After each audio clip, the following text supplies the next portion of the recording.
Hey, I appreciate you making the trip down. Yeah, man. Like, seriously? Yeah, dude. I think this is again when it comes down to it's like, oh, when's it gonna good for you? It's like just let's do it. Like, don't wait. Just fucking make it happen, man. Yeah. It's like if you opportunities. Yeah, I feel like I don't know if you like the simulation. Yeah, like this whole fucking existence is a simulation. But when I was playing video games growing up, man, I loved the fucking side quest. Yeah, Yeah. because that was when you would get like all this fucking XP or you'd meet like a wizard or some bullshit. Yeah. Skyrim?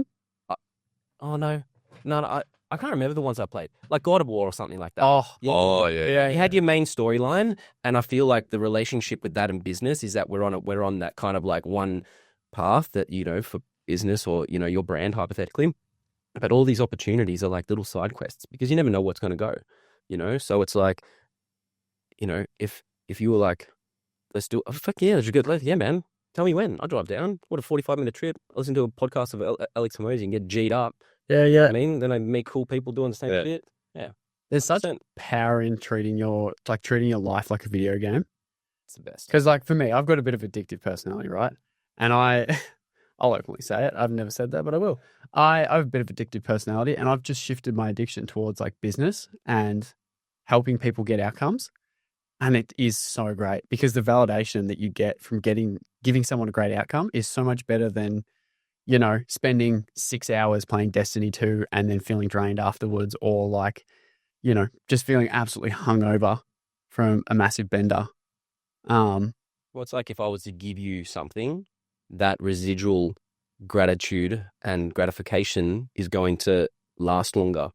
So it's kind of like same with the business development. It's like my relationship with my clients is that I'm fucking invested in your success because your success is my success. And for you to win, that's mad because you're walking around like feeling G'd up. And I'm like, man, I tied your shoes, It's like it's That's cool. a good saying. I tied your shoes. Yeah, it's just Nice. it's a nice feeling, and it's that the monetary value that's just you're doing a good job and it's better than getting paid for it.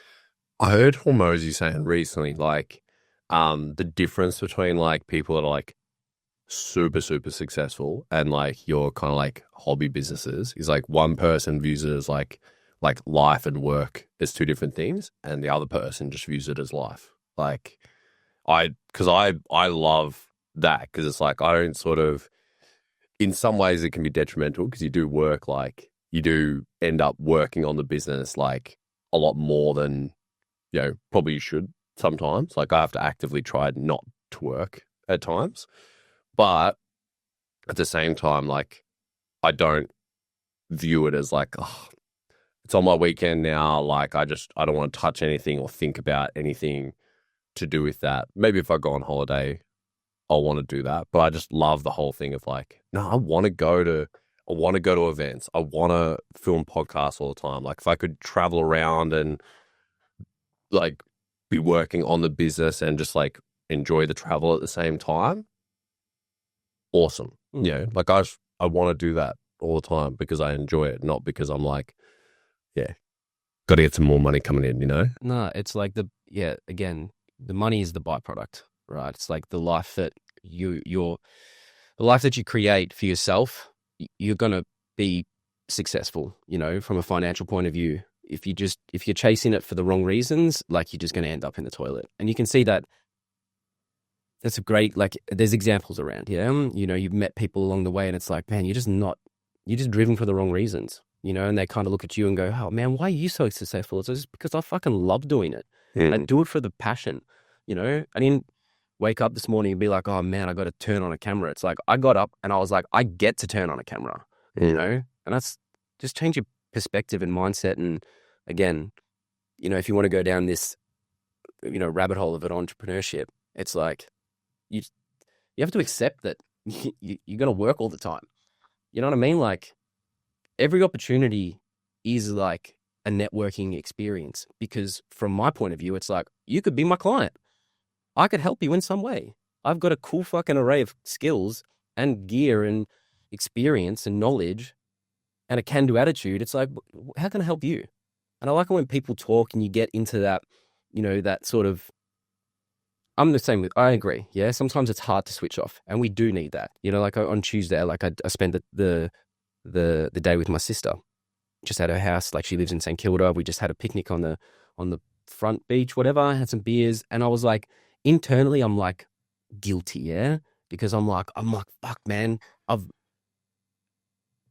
not saying this out loud until now, but like, it's like, man, I didn't wake up and I didn't put time and effort into my business. But it's like, yeah, you did.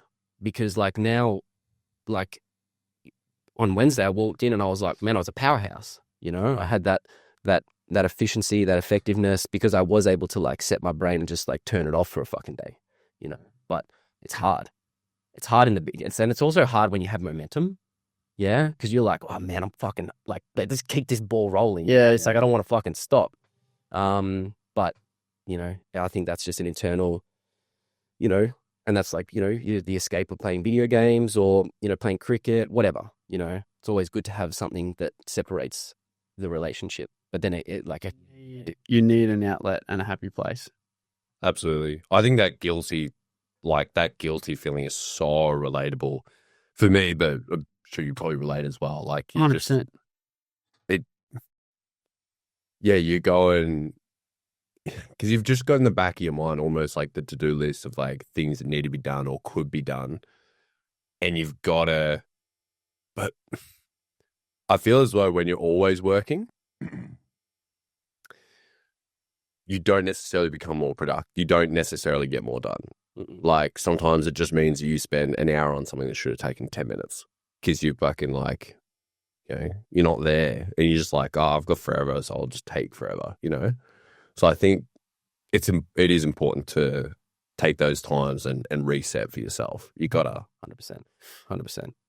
Because then it's like, I feel like you find also your way of doing certain things. Like for my editing experience now is that I never like sit down at a job. I'm like, all right, sick, let's fucking edit. Like as soon as I get back, I dump all my SD cards. I put everything on the timeline. I watch it because it's fresh in my head. I'm like, oh, he said that, he said this. And then I just kind of like, it's like I put it together like real rough, and I've already edited it to the music because I've chosen that. And then the next day I come back and I polish it all up and I was like, sick, man. It didn't take me 4 hours. It took me an hour, 30 minutes of organization, 30 minutes of like, and then, so it's like, once you find those periods of, you got to be consciously aware of those times as well, because if you're just sitting there grinding and you're like, yeah, man, I'm putting in my 10,000 hours. Yeah. I'm got Alex Hormozy in my ear and he's like, just fucking do it. Yeah. Just fucking, you listen to Goggins and it's like, shut the fuck up and carry the boat. Yeah. But at the end of the day, you kind of walk out of the office and you're looking like shit and you miss the gym. You ordered takeaway. It's like, all right, cool. I'm not being productive. I'm not being productive in my business as well as my health. And it's a detriment to the future. So you got to be consciously aware. It's okay to grind. I fucking love grinding. I love working all the time. But again, being consciously aware, it's like, okay, you got to take breaks or setting up different ways like timers and things, 30 minutes on, 15 minutes off, go for a walk every hour, whatever, Routine is so hard. I reckon, like, I've been in the game nearly 8 years now, and I'm only now realizing how important routine is. Because for me, for context, I started when I was 16, and I never had a whole lot of jobs that I stayed in for a long time. I've always had my own business, so I've never been exposed to someone else forcing a routine on me. Worked at Supertramp, Macca's, I've had 15 different 9-to-5s, but I've never stayed too long. So I've never had that long period of discipline, consistency, routine. And it's interesting now looking back, and you're like, I'd never go back to a 9-to-5, never go to a 9-to-5. How could anyone live with that?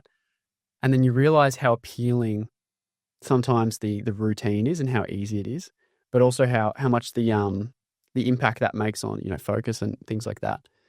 So for me recently, right, I'm so out of routine. I haven't been to the gym in 4 months. And I'm doing exactly that. 10-minute tasks are taking me 45 minutes. All these things, and it's just like shit. The routine of get up early, go to the gym, read a book, then log into the laptop, and how big of a difference that can make. I saw Andy Elliott's wife talking about this. I think it's Jacqueline. everyone's got differing opinions on him and his content, but like Who's that? Who is it? he's this really like hardcore like sales trainer where he's just like very much like we don't hire anyone that doesn't have a six pack and Buff guy, always wears the slick tees, bald just head. very like I'll show you his content. Like I reckon you might have seen it, but he's very, very intense. But there are things sprinkled through that I go like, that's like that's true. Like that's a really good point. Like, and his wife did something where it was like, it's you say that you're working hard, but it's because you're like, and she was like saying like this is like it's not fair to your family and all this other stuff if you got like kids and shit, but you work late into the night because you just didn't do the fucking work during the day. Like you kind of fluffed around during the day, and then it gets later on, and you're kind of like, oh, I've got to stay late, I've got to do this stuff, but it's like you didn't just do the work when you were there.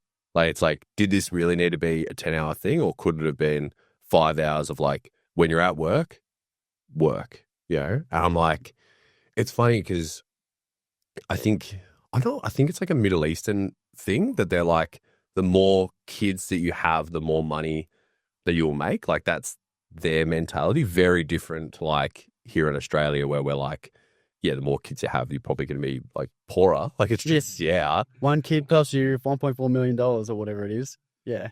But their thing is like, yeah, like if you have more kids, like you force yourself to earn more money. Like you figure out a way because you have to.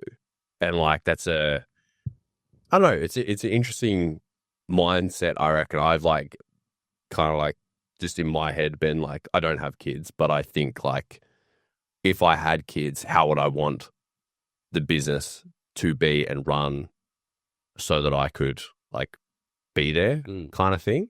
So I think it's easy when like we're, you know, young creatives just all the time in the world can do whatever. But I feel like you do have to like think ahead and think like, what am I trying to actually build? Purpose. Yeah. Like it's like, yeah. So a lot of the guys that I work with, they've all got families, you know, and it's just kind of like, I respect the fuck out of them because they're, you know, for them juggling 2 kids, you know, the marriage, the business, social life, their activities. It's like for me, I'm just do me. I just answer to myself. Yeah. I don't go to home to anybody. I go to myself. Would you say you do you? I fucking do me. Exactly. You know, but I respect that ability because, you know, like those guys are just doing, they figured it out. They're figuring it out. Yeah. And it's like, you know, yeah, like if they want to be a family of 3, it's like, cool. Well, you got to put things in place to do that. And, you know, they do that. Like, and their wives. Yeah. So like as a wholesome, you know, couple and fucking unit, they want something and then they make sure that they've got something to work towards. If it's in 2 years, perfect. Then we can have a kid in 2 years, you know? So it's like that structure around, you know, specifically what you want, you know, gives you that purpose and that drive. And, you know, like for people that are working in the 9 to 5, like they've got all the time in the world. I was thinking about this driving down. It's like, that's what they get. You know, they know that if I go to here for a certain amount of time, I get this. So I trade my time for that because then it allows me to do, you know, the other stuff. When they look at us, they're like, how the fuck do you do all that shit? And it's just kind of like, you know, we got to figure out our own routine. You know, we got to figure out our own time around making money for ourselves. Like, you know, I got to pay my own bills. I got to if I want to go buy something, I got to go fucking earn the money myself. So I think it's just kind of like how you're structured, how you've educated yourself, you know, what's important to you. Because everybody's just got a different mission in life, and my mission is different to yours, and what you want is different to what I want. But it's just kind of like, I feel like if you've got a loose understanding of that, you know, my big thing, living back in Vietnam, you know, when I'm 40, be back in Vietnam for good, or at least 6 months on, 6 months off. You know what I mean? That's my mission. I think that's like where business coaches like push really hard to have like a vision that you're trying to like get towards. I always thought that was like a little bit fluffy when I was starting out. I was kind of like, all right, like I'm going to need a vision board. I'm going to put this stuff in. But like, there's something about being so clear about what you want the next 5, 10, 20 years to look like that just helps you go like, oh, okay, like this is what I need to build, you know, like, or like, is what I'm building even like complementing that vision? You know, like I had a client ages ago who she was like, I want to build like a $50 million business. I was like, awesome. That's fantastic. Like what does that look like? And by the end of the call going through it, she didn't really want that because like what a $50 million business, $50 million a year business looks like. And the road to it. Yeah. And the road to it would be sacrificing a lot of time with like her kids. And it wasn't, she was like, oh, that's like the opposite of what I want to build kind of thing. And I'm sure there's a way to like make both work kind of thing. But like, unless you have that very clear in terms of your path already, I think you've got to be realistic and go like, I would probably be sacrificing a lot of time to build something that big. Yeah, $1 million is a lot of revenue to be turning over. You're like, yeah, man, like, what did you think they were just going to fall out of a tree? You know, it's like, I always thought like, oh yeah, I want to be a billionaire one day. I can't think of anything worse now. I guess it's the relationship that you have with the money side of things. You know, just to like touch on the what's your plan? It's like 10 years. I feel like this is right, but like 10 years, you have 100 quarters. Yeah. So it's kind of like breaking that down. And the more that you break it down, it's like the 80-20 rule. It's like the more that you can focus on something that's doing, you know, the 80% for your business, like just focus on that, nail that. And then just like figure out what the next thing is that you need to purposely put your 100% of your attention on. It's hard when you have ADHD because you're like, fuck, I want to do everything, you know, until you can take one of those magic pills and then you just like put the blinders on. You're like, wow, man, is this how everybody fucking thinks? And then you're like, all right, sweet, I'm going to focus on you. What's that movie called? With the Limitless. Limitless. I love that movie. Oh, I don't know, like for me, it is that. I remember the first time I had a Dexia, I was like, is this how everybody fucking thinks? Because I was like, wow, I just did 4 hours of work and I didn't get distracted or anything. But yeah, the relationship with money, it's like, money it's just energy for me to do whatever I want to do. Yeah. And it's like, if I want a new piece of equipment, I'm just like, okay, because I know in my head, I'm like, if I get that, then I can fucking make better content and my client's going to be happier. And it's like this ecosystem of like fostering success for the pool of people that are all together. It's like, you know, eventually sooner or later, you check your bank account and you're like, wow, man, where did all that come from? Because it's kind of like, I feel like if you're just consistently always like double checking the numbers, don't get me wrong, it's important because without structure around financials, then, you know, things can go fucking south very quickly. But, you know, putting that notion of bettering your product and your service and what you can do for your clients. And if that's investing in a mentorship for X amount of months because it's going to give you the knowledge to elevate them, man, that's perfect. Because, you know, that 12-month investment is going to lead to 12 years of success. So you just got to, I feel like it's just, again, perspective and different look. And you only get that the more you experience. And like we were talking about in the beginning, it's sort of like niching is important, but, you know, figuring out what that niche in the beginning is you go and do everything.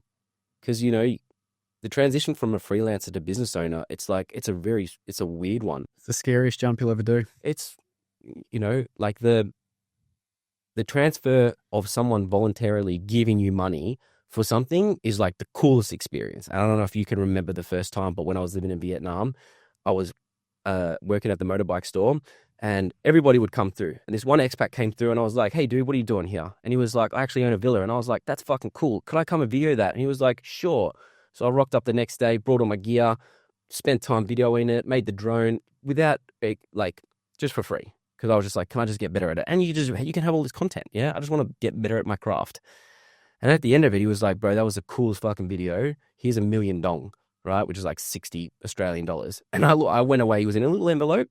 I drove my scooter away and I fucking opened it up and I took it's like two $500,000 notes. And I was like, holy shit, someone's going to pay me to do this? And it's kind of like, then that relationship with that, you grow that, you figure out how to make more money or like package it up or this or that. And then, yeah, once you kind of get to like the business side of things, it's like, man, I got to do a BAS. All right, let's figure that out, you know? So how'd you get started, or what were you doing before the video career kicked off?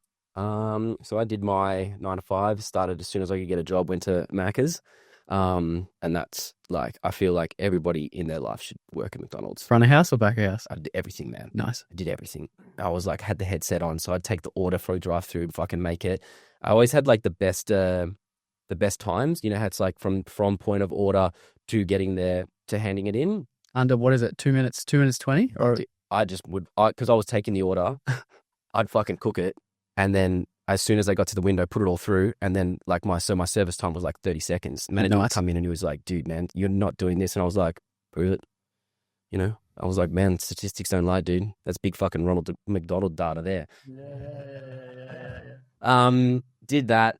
After that, I sucked at school. Academically, that's not for me. So I wanted to work in hospitality. I loved hospitality. I loved people. I loved communicating, making relationships, bringing a service, making people's day. Yeah. Again, going back to that, like walking away and someone being like, bro, that was fucking the best experience ever. And you're like, no problem. I'll probably never see you again in my life, but it was a fucking great experience to meet you. And I'm leaving my job going, man, I feel warm, you know, like that was cool. Like I like that feeling. So I was like, I want to be in hospitality. I want to be a chef because I love cooking. And my auntie got me a placement at this really nice restaurant in Toorak. And I did that for 2 weeks. And I was like, I do not want to be a fucking chef because I caught the train and I was like, I took the tram with one of the chefs and he sat me down. He was like, dude, make sure you fucking love this because this job is not for it's not for the faint-hearted. And I was like, okay, cool. I like cooking. I love cooking, but I like cooking for like, if you were to come over to my house, I'd be like, fuck yeah, man, I'm going to cook for you guys. But from a commercial side, I'm like, nah, it's not my jam. So, but I studied hospitality throughout that process of thinking that I wanted to do that. I got a job at Village Cinemas, like transitioned from Macca's there. And then my dad offered me a job for his business and he sells survey equipment and speed equipment. So like he services all Victoria and I think New South Wales with all of this handheld speed equipment and then like sensor measurement and then also survey equipment. And I was like, cool. In my head, I'm like, sweet, let's do that. I've got an opportunity to take over the family business. It's successful, financially it does incredibly well. So during that time, I went and got a diploma in marketing. Did that. Dad's like, you need to go, get that. You need to get a piece of paper. And I was like, you're the boss. So I went to fucking Latrobe University, did a part-time, so it was relatively easy. And at the end, I think it was like 9.5 years. And I was like, I woke up one morning. I can't explain any other way. I woke up one morning and I was like, what the fuck am I doing? This sucks. This is not what I want to be doing. So I went in, told Dad, gave him a year. And I was like, look, I'll give you 12 months. Fine. Because by that time, I'd worked my way up to handling like, every aspect of the business. Yeah. And he was like, what are you going to do? And I was like, I'm going to move to Vietnam. That's what I'm going to do. One of my best buddies was living in Vietnam and he was just living the dream. Like I was like, sick, I want to do that. Never been to Vietnam. So I like packed up all my shit, went over there and I took all these GoPros. I took these the GoPro drone and then I had like 5 GoPros. And in my head, I'm like, I'm going to create this cool, like, travel story, like those travels, like, hey man, this 2018, I did this. So for 9 months, man, me and Andrew rode for like 40,000 kilometers all around Vietnam, all around Laos, all around Cambodia. And I just had GoPros on everything. Yeah. I think I walked away with like 2 terabytes worth of content. Yeah. Nice. And in the end of it, because I had all these different aspects and I was like learning how to storytell, and that's what I really enjoyed. So from that, I did come home for 3 months. I had one of my best friends got married. So I was like, I came home for all them. And then before I left, so Andrew got a job at the motorbike store that I worked for. And he was like, I'm opening up a store in Hoi An. Come back over, fucking work for me, whatever. And I was like, man, got home, nothing had changed. And I was like, sick, I'm going to go back over there, you know? And I was taking, like, I took this passion. So when I got back, I got my hands on a GH5, I wrote like a gimbal, kind of like elevated my game a little bit. Went for the GH5 because it was like this new beautiful hybrid that it was like the new cinema camera, like the mirrorless cinema camera. So I was like, sweet, I'm going to get you. Got a bunch of lenses. I went back to Vietnam, still took all the GoPros, started working at the motorbike store, started doing fucking, you know, all of their videos and like making content and just like learning how to do this, you know, putting it together, audio, you know, running lapel mics, trying to do all just trying to learn. And just at the same time, like taking any experience or opportunity to like grow myself as a videographer. And then I was also studying online. So there was a course that I bought was full-time filmmaker. And Who runs that? I know I've heard that one before. Parker, something Parker. Mm. Yeah. Anyway, you know when you get something and you're like, wow, that's destiny, you know. And I watched one of his videos and it was like a 45-minute seminar, and it's like, you want to be a videographer? And I was like, fuck yeah, I want to do that. You want to be good at storytellers? I'm like, hell yeah, that's me. And then it's like, you know, buy it, you know, you'll get a lifetime access or X amount of dollars. And I was like, sold.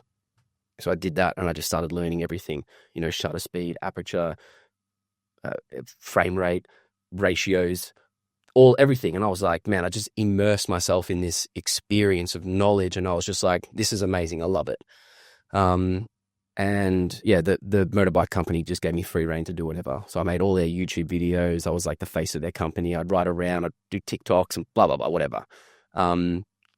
And then, sort of like COVID came, the motorbike store, everything sort of shut down.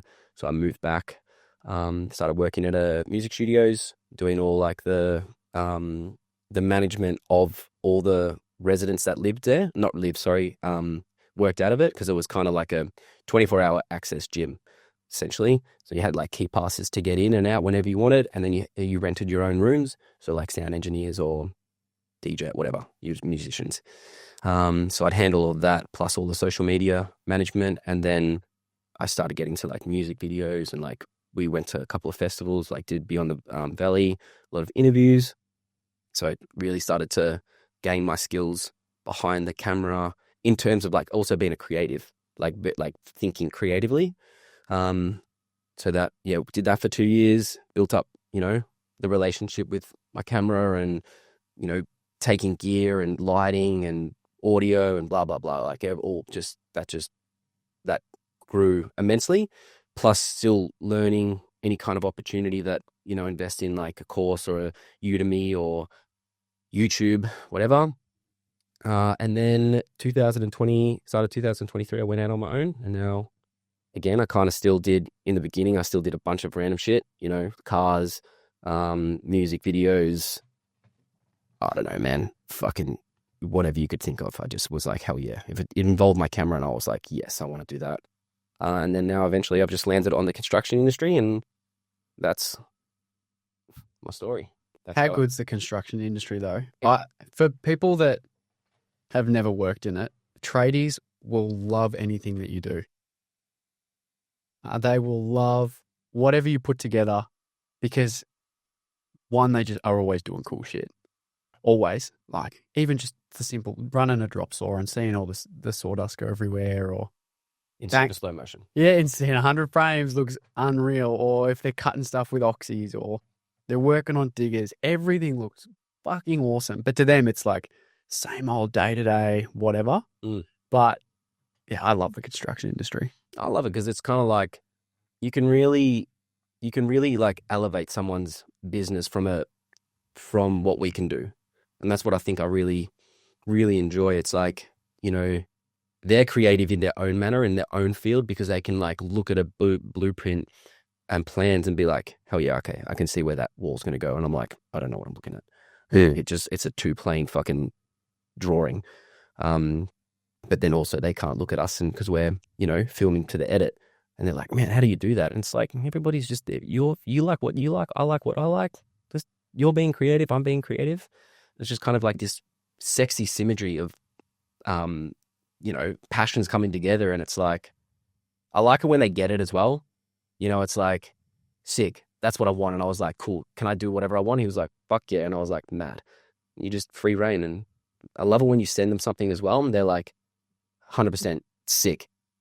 Pay the invoice, because you work with a couple of clients, like you just have those clients in the past. And it's like, can you edit this? Can you change the music? I don't like that, whereas tradies are like, that's mad. Put it out, Dude, I think clients where they let you have that, like, where they do put that trust in you and allow you to like do your thing. Like, I think some of the clients that can get in the way the most are the people that like half start to study marketing and videos themselves, but they don't actually immerse themselves and do the work. So then they like, remember we had a client, I think maybe like towards the start of this year, but he was providing like all this feedback on all these videos of like things he wanted that was just like, we don't even like, I mean, we don't have that footage, man. Like I can't make that happen.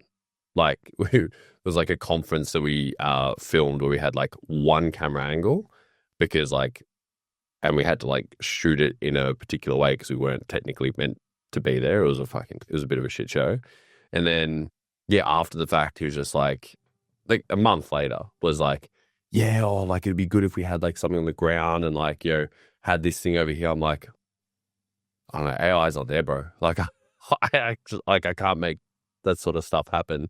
But yeah, I've got like a builder that we're working with at the moment as well. And he's like, just, yeah, I don't know, man. Just do what you think's going to be best. I don't know what I'm doing. So like what we can do for him in that aspect is just like, just way better than like trying to half meet a client's needs and do what is best. Like there is a real relationship.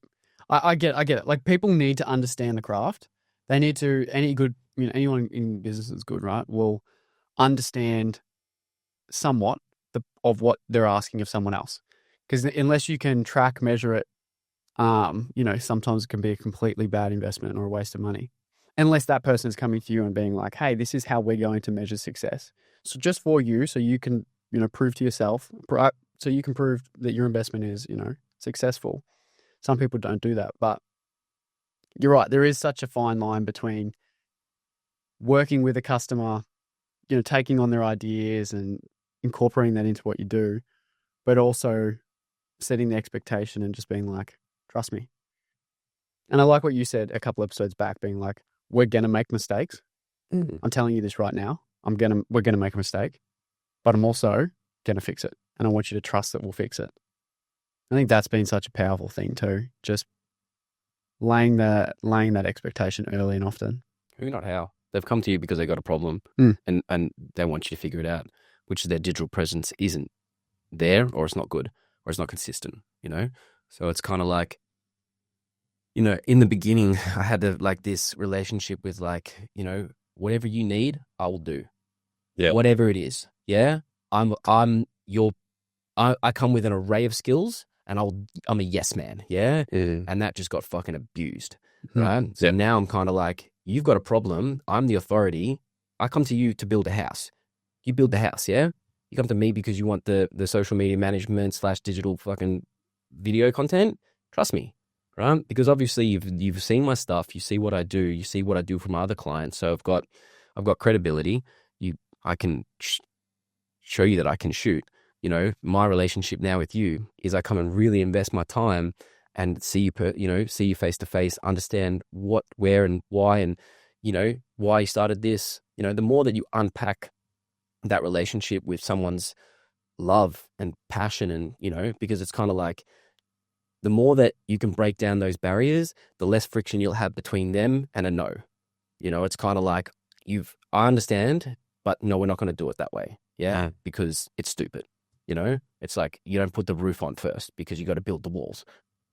You got to get good at having those conversations with clients, I reckon, because I'm the same as you. I used to be like an absolute yes man. And that also like put me into some corners where I was like, oh, I've created a situation where I'm kind of fucked. Like I've kind of like told someone they're going to have this, but by saying yes to everything that they've wanted, we've gone in a different direction, and they don't realize that because I've just been, yeah, of course, no worries. Like we had a situation recently where one of our clients was like, yes, we want to edit all these testimonials, and we want to see what ones perform well on our reels. Or I think they actually want to do it on TikTok rather than like, let's just test a bunch from on TikTok, see what does well, and then we'll post on Instagram and we'll put some ad spend behind it. And I was like, one, no one like goes to a platform to watch testimonials. Like that's, unless we've done it in a really creative way, which like in this instance we haven't. It's purely like, it's a testimonial. It's, we got this result by doing this, go work with these guys. Like it was very, very basic.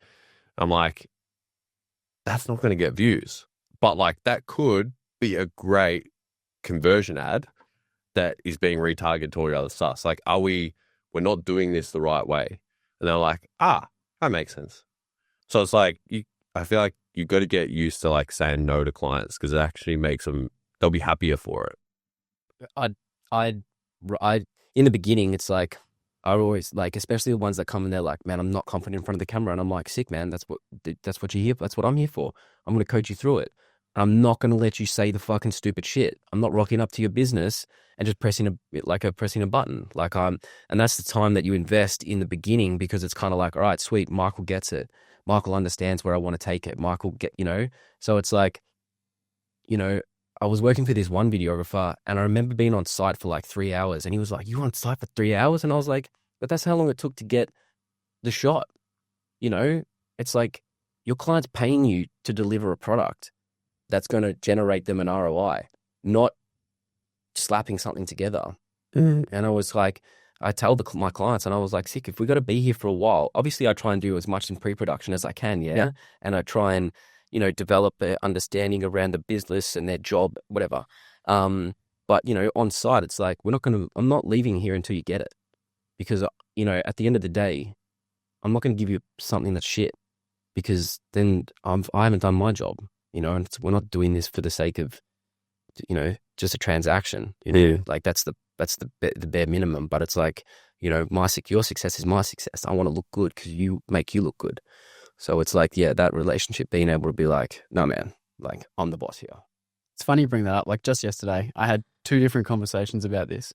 One with a mutual friend we have, and then another which is with a random person that we sort of just connected. Big production. He's growing in Sydney with a production company, and he was telling me about a story. He'd worked with another videographer early days, and they were shooting some stuff for like a swimming pool, kids swim training, and he was just a camera op at that point. Come in, the guy's like, cool, just set up your gear, get started, and just start filming. And he's doing it, and he's like, God, I just feel wrong. Like I'm here just in like with a 7200 on a tripod, filming, and it just feels wrong. Like there's been no conversation with the parents. There's obviously switching sessions, and he's like, dude, like speaking to the other videographer who's like the boss and running the job, and just going like, should we like engage with the parents and let them know like we're filming with kids, XYZ, privacy issues? He's like, nah, man, we're just here to like capture. It's like they've all signed their release forms, like just do your job. And luckily in that life, he's a confident bloke, and he just was like, I'm not doing it that way. Turns around to the families every session and goes, hey, before we start, just want to let you know, like privacy issues. If you don't want to film your kids, let us know. Like we're all here. There's nothing more important than like your kids' privacy, and we get it. So if you don't want it, just let us know. And it just laid the foundation for such a better, session, better content. He was at ease, they were at ease. And very similar situation, right? You just stay to get the outcome. And then the other conversation that relates to what you're saying is our mutual friend Sophie, who says when you like the best people in their crafts, you can always tell because they're the ones that go, oh, I am not just X, I am everything else. So in Sophie's case, she's not just a property manager. She is the giving investment advice She's the psychologist on a bad day. You know, she can be sometimes just someone to lean on. You know, you're always so much more. And in your case, right, you're so much more than just the videographer. You are the person that creates the space for the person behind the camera. You are their hype man. You are everything to them. And at the end of the day, a lot of the times, I assume, you're just a good friend of clients. You're someone that they could probably just pick up the phone and go, how's your week been? How's your day been? I feel it's important that you got to do that, especially starting up and like making those connections, because they fucking remember you. Yeah. It's like, if like one of their friends comes along and they're like, oh, you know, we need a videographer, call Clacker, UDU Productions. He's a sick cunt. He did this X, Y, and Z. He cared. I feel like that relationship, and don't get me wrong, like the care factor can go right out the window when the clients are not nice. Yeah. And I can get that, but it's like, how did you get there in the first place? What led that? Did you do something? You know what I mean? So it's like some business owners can be just like that. That's okay. Yeah. You should very much vet them before you work with them, because it's not, I can say, I don't want to work with you, which is 100% fine. Like you've got that power and authority as well. It's like, we're not a good fit. You want something that I can't deliver, creating content out of fucking thin air. It doesn't work like that. I had I was telling you guys about this story just before, but so I started working with this client, and he was like being like very abrupt in like the way that he was like wording his emails. I was just reading it going like, oh, this makes me feel horrible. Like and a lot of it was like I can see where like it's some of the stuff isn't constructive to what we're trying to create, basically. So like he was testing us out as like this one-off job we'd never done before. I was very honest about like, hey, this is new for us. We don't usually shoot this type of content, but like more than happy to give it a go, and like whatever changes you need, like we'll make it work, right? And yeah, his email, the way he was writing his emails, I was just like, oh, how's he wording this sort of stuff? And I just like, I wrote back and I was like, hey man, like, I'm not sure if you are meaning your emails to come across in this way, but like, if we're going to collaborate more in the future, like we need to fix this communication. And to the bloke's credit, like he rang me up the next day and was just like, hey man, like I just want to firstly say like, I'm really sorry. Like it's not an excuse, but I'm like under a lot of pressure, and to be honest, I've just had like some really bad experiences with other people before that, like, that's how I've felt like I need to communicate because stuff doesn't get done. And I was like, I super appreciate you saying all of this, and I want you to know as well, like, yeah, like I'm not going anywhere, dude. Like we're a team. Like I'm here to help you get the best product at the end. And like, I just think that if we communicate better, I can make sure that happens, like I just want to like, let's focus on the things that we can control. And for people watching now, we've got a like kind of funny relationship now where he was messing with me earlier. He like I was telling you guys earlier, he rang me up and he goes, the recent video that we did, he goes, hey man, just watch the video. Yeah, did you read the brief that I gave you? And then just stonewalled me for like 5 seconds, and my heart like dropped. And I was like, oh my, I thought we killed that video. And then she goes, nah man, I'm just messing with you. I loved it. And I was like, the difference, like communicating like that from where we started, purely just from like having a conversation like that and just saying like, hey dude, like, yeah, if we're going to work together, it's going to need to be like this, because that's how I want to work with people. But if that's how you communicate, like, yeah, that's cool. We'll just go separate ways. It is what it is. Yeah, man. Like, it's at the end of the day, I don't have to work for you. No. Sorry, I don't have to work with you. It's kind of like, sorry, just sidebar. You should call him up. Oh, actually, I'll tell you after, so I don't ruin. You can do to him. But yeah, like it's, in the beginning, you're such a yes man, and trying to like break away from that relationship with, oh yeah, I can do it. I still do it to myself. I did something the other day and I was like, what am I doing? Like, it's just like, not that I'm wasting time, but again, like you do these side quests because there's always an opportunity that something can happen. You know, regardless, I'm still building XP points on the camera skills because I'm still developing, I'm still doing all that. And, I don't know about you, but I always learn something new and I was like, oh man, that's cool. Or doesn't matter what it is. But, it's, that power. And when you do say no, it's like, no, I can't help you. What do you mean? Can't you just turn the camera on? It's like, I can't help you because you're the problem. I help businesses. Yeah. I'm not a therapist. Right. So it's like, I'm not the person for you. Yeah. Thank you. Good luck. It's just as soon as you have that authoritative power, because again, it takes such a long time to build up that confidence, that skills. I am a good videographer. I am a good business manager. I am a good business owner. Sorry. If people want to work with me because of the X, Y, and Z, I don't have to say yes to everything. That comes from getting so clear on like what you actually do. I mean, I have a pet peeve for this at the minute, and it rubs people sometimes the wrong way, but I hate the word marketing and I hate the word agency because everyone's been burnt by an agency and everyone thinks they can do marketing, right?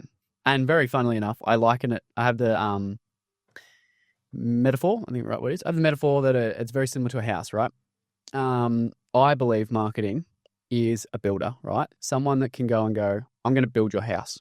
I'll organize the site cut. I'll organize the plumbers, the sparkies, find your concreter to build your slab. We'll build your frame. We're great at building frames. We're carpenters by trade. We'll organize your plasters. We'll get the fit off sorted, the roof, X, Y, Z, right? They could probably, as a builder, do any one of those jobs. It'll take them 10 times as long, but they're smart enough to do it. But their real skill set is right in the middle, the most important part, the walls, right? Final touches. But they can't do the rest. So they're able to organize a plan to bring everything together. So when you bring this into our space, right? I believe a marketer is someone that can understand user experience, that can develop a brand, that can, liaise with people in the media buying space. Your Google ads, your SEO, all the things. Can liaise with videographers and write the brief and do it in a way that supports the user experience and all that, right? And I think that's what like the true marketer is.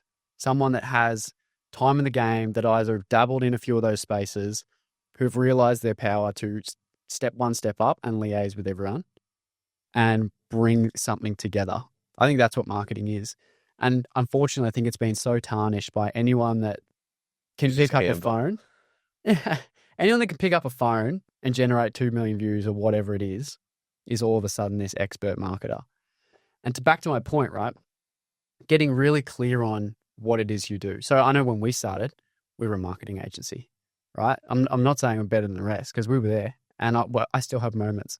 But get really clear on what you actually do, right? We are now a content production house that specializes in social media strategy. Because at the minute, that's what our skill set is. Obviously, we have our once-off events and stuff like that, our big projects that we do. But that's what we do because we know we can execute on that. And then it sets the expectation when we work with someone. They go, I want you to take over my marketing. It's like, mate, we don't do marketing because that is so much more. Like, I understand you think that's what we do, but I'm telling you right now, that's not us. As soon as you step your toe in there as well, I'm the same with you, man, because there's KPIs. Oh, yeah. And it's like, again, like over promising and then under delivering. It's like your reputation is just fucking in the bin. And marketing always, whether people like don't want to believe it or not, it very, very quickly gets correlated to someone's bottom line. And businesses have shit days, and the first person to get their, ass handed to them is always the marketing department. Why have you not generated X? It's because 100%. And it's like now I've partnered with a marketing agency, like one of my good friends, because I'm like, who, not how. Yep. Yeah, you're the specialist, yeah? Like if I want a copywriter, I'll go to a specific copywriter because it's like, if you want something, don't, I'm a video specialize in construction storytelling and founder stories. That's like and Stu taught me that. Yeah. Stu was like, specify exactly what you do. I'm not a sound engineer I'm a sound engineer for like pop punk. He did that. And I was like, what would you do mine? And he was like, you're a specialist in the construction industry and founder stories, within the construction industry. And I was like, yeah, cool. That's what I do, I'm just not a Melbourne videographer. I think it's like, yeah, specifying, niching, having a clear deliverable, because then it's kind of like, if I buy a Mars bar, I know what I'm getting. I don't open it up and it's a Twix. It's like, you come to you for that specific reason. If you want marketing, no stress. I have a network of these people. Here, I speak to Bob or Stacy or whoever. They're the specialists. We can collaborate. I trust them. They're in my network. But we don't just take on something because you want it. Like, that's just doesn't how it works. I almost think, though, like, it's all good and it's all good and well to say this, but I think most people need to learn the lesson on their own. I know, like, people told me in the early days, and I've done it to myself nearly 3 times, of, oh, no, like, I can achieve that. I can be everything to everyone. I worked for someone who wanted to be everything to everyone, and it didn't work. And then I went out on my own, and I was trying to be somewhat of most things to most people.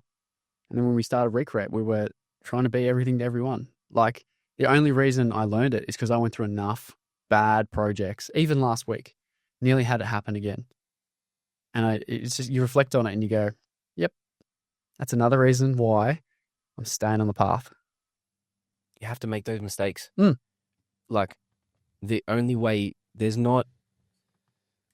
you can buy into a mentoring program, you can buy into a fucking U2U course, a YouTube course, you can buy, whatever, it doesn't matter what it is. You can't fucking buy experience. You have to do it. You have to go out in their experience. And it's like, yeah, cool. Like, nothing's ever a negative.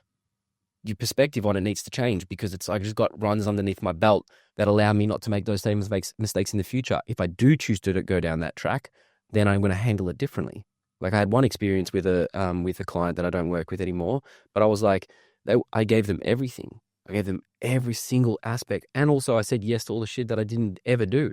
I was like, I don't do that. But, but we want it. It's like, okay, I'll do it for you. And then I'm just like, now I'm spending extra time and I was unhappy. Yeah. It's just kind of like, and they don't care. They just want a fucking result and they want someone to blame. And you're like, I didn't do, like the reason why we engaged in the first place. Now we're so far north from that. It's like, but that, again, it's like, I can't be angry at anybody else other than myself because I said yes.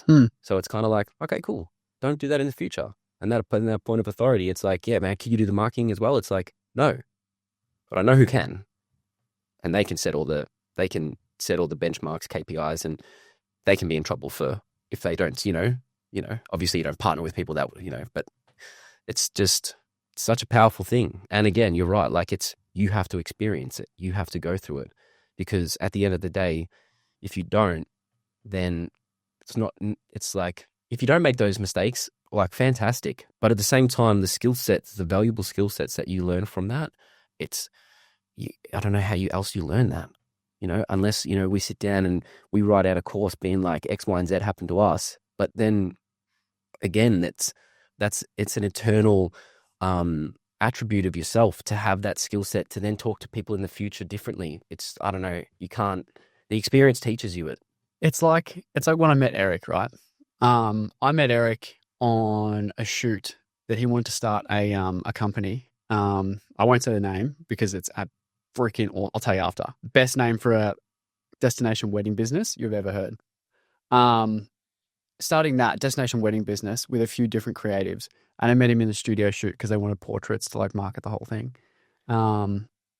And, we clicked straight away. I was just, his energy, my energy. We, funnily enough, were both in a portion of our life where we had fantastic solo careers. We were both burnt out. We're both lonely. And when we first caught up, it's not like, tell me about your success, how much money you make and whatever. I was like, dude, tell me about all the things you did wrong. Tell me about all your biggest mistakes. And he was the same to me, right? Like, what don't you like about what you've done? What skeletons have you got in the closet? Because straight away, I had the same skeletons. I knew he'd learned the same lessons I had learned. And it wasn't about, oh, I'm only going to partner with you because you're successful in X, Y, Z. So to your point, like, those moments where you go, that's the worst thing that's ever happened to me. It's like, great. It's a positive. Remember it. 100%. Fuck, it is like that, isn't it? Like when something happens, it like I call putting it in the learning expense category. But at the time, particularly like earlier on in your journey, it does feel like it's the end of the world. Like you lose your first client, or you have someone that's like unhappy, and you can't fix it. It's like, oh my God, they're going to tell everyone. I'm never going to get any more business. I hate that, like, I didn't get them the result kind of thing. And like, you do have to look at something like, what happened along the process? Like, what can I do differently next time? And like, I think obviously over time and collaborating with other people that you can kind of like talk about it with, where they can go like, yeah, dude, like do this and this next time. Like Eric's been awesome for like reminding me of the importance of like setting good expectations before like working with a client. Like now I'm like, yeah, I used to be really quick to like just want to get started, just want to start doing stuff and not laying a good foundation before we start doing anything. And like now I've got like a fair few steps before we like, hey, we're probably not going to post anything for the first month. We've got some shit we've got to sort out and plan and everything like that. Like we'll probably be 2 weeks away from filming our first thing. Like that's doing it properly, you know? Like if you're in a rush, go somewhere else, man. Like I'm going to let you down if we rush it. If we rush it because you want to rush it, but it'll be my fault later on. Yeah. No It's good. edited in the camera. Yeah. It doesn't have to press, it doesn't edit itself, you know? It's like, and that creativity, I don't know about you, but like that's just not a switch that we have internal. It's like, oh, you're a creative person. It's like, I'm not creative all the time. You know, it's like, you've got your, what do they call it? Circadian rhythm. You know, it's kind of like you've got that time when you just fucking, I'm on, you know, we have a Dexy, you know, whichever one is. But yeah, no, it's like that expectation. And yeah, it's good to have those people around because then it's like, okay, cool. Like someone else is giving me the power and the strength to, you know, stand up for myself. When in the past, I just kind of like, yes, sir. Yes. I tell you, one of the major things that Eric's put in place, like for context too, I have like Eric is so different to me in how he operates. I'm very process, you know, I love the gear. I know all the settings on that camera and that camera, everything, where everything is. Like I love all that sort of stuff. Whereas Eric is just the complete opposite. No care for no care, but just, gear's not his thing. Systems are not his things, but he can build a relationship better than anyone I've ever met. And I don't understand how he goes about it. Even the other day, we were landing one of our biggest clients and I'm like, Eric, like, are we going to get this deal done? He's like, I don't care about the deal. He's like, we're actually going to go into their office and have lunch with them. And if the vibe's not right, we're not doing this deal. I'm like, what do you fucking mean? It's like, Eric, we're getting this deal done, aren't we? He's like, if one of our team don't want to work with them, we're not going to work with them. It's better. So I worded up the team before. I was like, you better be on your best fucking behavior. No. We like them. We like them. No. And it was like, it's just his way about going things. Even another deal we're hopefully signing in the next 3 weeks. He's like, yeah, we're going to go out for dinner with them. If it's not right, it's not right. It's like, shit, okay. And it always, like, that first client, the best client we have. There's been a few hiccups along the way. And they're like, we trust you. Our values align. We know you'll get it done. Again, like, I feel like, you know, you get to a point where you're like, this is my life. Why am I going to waste it doing shit that I don't fucking like? Hanging around people that just don't, you know, I want to hang around like-minded individuals. And if you're my client, I want to be able to talk strategy. I want to be able to talk about this. But I also want to be able to talk about UFC. You know, it's kind of like to build a rapport, especially trying to navigate you as a two camera kind of pieces. You have to have that trust and that relationship with me that, you know, I can drop a fucking F-bomb in front of you and, you know, it's like, you need to have that rapport. You need to have that relationship. And it's like the older that you get, I'm not saying that we're old, but it's saying like, I'm not going to waste my time with shitty clients. You know, I'm going to spend, you know, 8 hours week with you over the course of the week on phone calls, in person, whatever. It's like, man, I want to rock up and be like, yo, fuck yeah. I'm working with Ben today. It's going to be the dopest thing ever. I get to fucking hang out with you. Hey, how is your son going? You know, not just boop, talk. Another interesting thing we learned, I forget who this was from, but they said there are 3 ways, and I forget all 3 of them. There are a few ways that we measure clients whether or not we want to work with them. When their email comes through, does it go to the backlog? When you see their name come up on the phone, will you take the call, or is that a I'll do it later sort of thing? And would I go over to that place? Would I go over to that person's for dinner? Would I go over to that person's house for dinner? It's like those are the decisions and the things that we measure that we're trialing at the moment. It's like if those things passed, I'll work with them. Yeah, I really and it's so true. Like you look back at that and you go, some of your worst clients, you go, I'm not taking that phone call. Oh yeah, 100%. yeah, that one's super relatable. 100%. I've absolutely had like, and there's some times where it's like, oh, it's actually just not a good time. I'll bring that person back later. But I've definitely had ones where like, yeah, you look at it and you go like, fuck that. I know the conversation we're having if I pick that up. Yeah. And sometimes it's not even like, I remember one that I had this with, but he just like abused phone calls. Like it wouldn't be a negative phone call, but like just had no respect for like my time kind of thing. Would just ring me and expect me to have like an hour free for him to just like rant about a bunch of stuff, like not pointless stuff, but like I would then have to like direct that call into like what action items, what that actually meant, so that it wasn't just a waste of an hour kind of thing. And yeah, I remember towards the end of our working relationship, I remember just going like, no, I'm not answering this today. Like he can figure it out. He can word it in an email and like pass on what he's thinking, you know, like I'm not just going to call every time this guy's in the car and wants to have a chat for a bit. And it's some people, again, like the more experience you have with clients, you're like, hey man, you should set boundaries. You know, it's like, I'm not available. And until you set those boundaries, that person is just, they're like, hey man, you picked my phone call up at 7 p.m. last week. Like, what are you doing? Yeah. You know, you kind of, it's again, experiences, you know, you set the expectation yourself. You set the game board. It's like, if you put all the pieces the wrong way at the beginning, well, that's, you didn't set it up properly. Yeah. What you tolerate will you accept, you know? I think, yeah, you've got to be very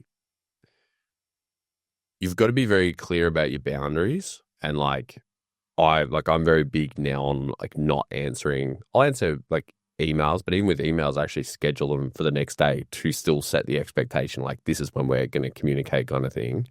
But I think another thing, this is like something I've been like keeping an eye out for with like good clients. It's like if I'm talking to them and like throughout our initial conversation, they're thinking about how it's a win-win for both of us. Like I had one client who was purely about like, yeah, cool. Like I think we could structure it where like, yeah, we're going to do Luda's weekly payments. It'd be good cash flow for you. It's like, you know, the same sort of, it'll be the same payment, but let's do it weekly.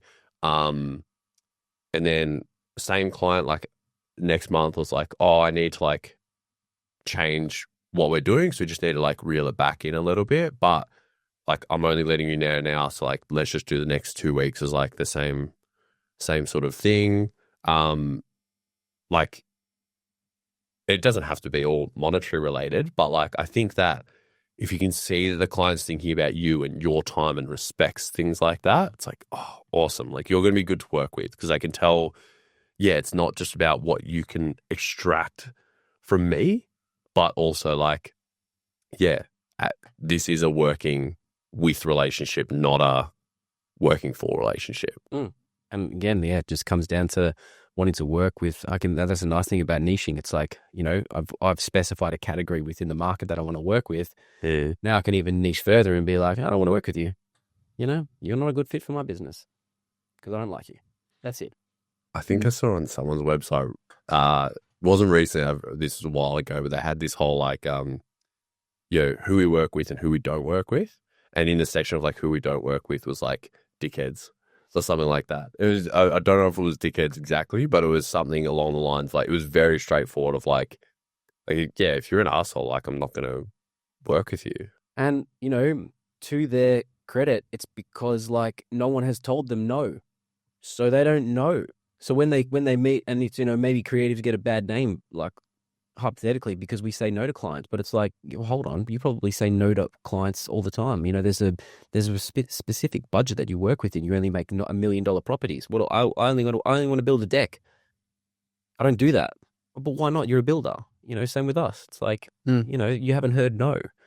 So that's, again, and saying no is hard, but the experience that saying yes is sometimes harder because you got to go, you're just stuck in the mud and there's no end in sight because I've just said yes to all this stuff that I don't do. Now anyway, the rabbit hole, it just sucks, So it's like, yeah. And again, it all comes back to experience. Yeah. For you, is there one particular moment that stands out that's been your biggest learning?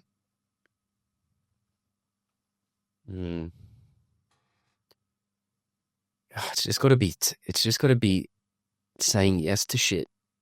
It's just got to be, I do everything, It's like if you have a big, awesome box of Lego, but it's just a bunch of random shit. Yes, you can make a bunch of fucking cool random shit, but it's like, no, I just bought the F1 Ferrari kit because that's what I want, I feel like 2 years of making mistakes, I can't put it down to anything specific, but yeah, just overextending yourself.